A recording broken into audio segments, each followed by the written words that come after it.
Pozdrav Bimeri. Ajde da objasnimo kako da isključite ovu grešku koja se upali za nizak pritisak u pneumatiku. Konkretno, meni je u problemu prednja leva guma. Verovatno mi pušta, izbaci na instrumentabli ovakvu grešku i ovdje.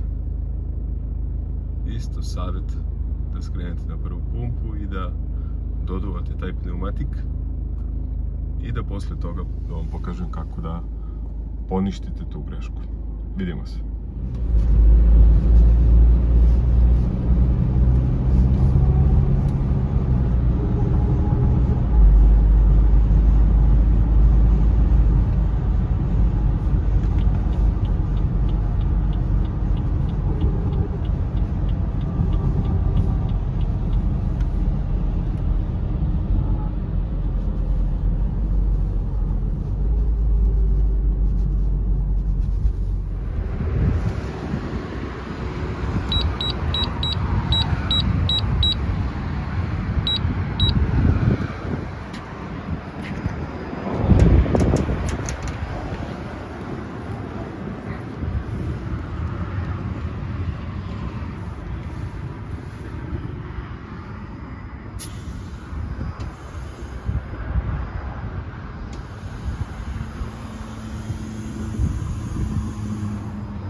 Kada ste naduvali pneumatike, damo kontakt.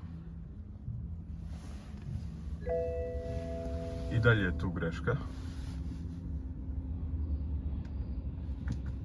Idemo OK.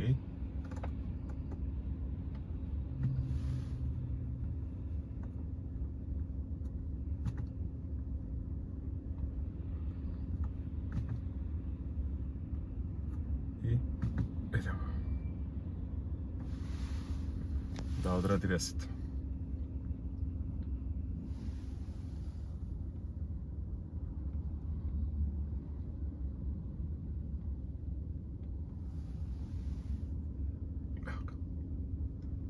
Skinuli smo grešku.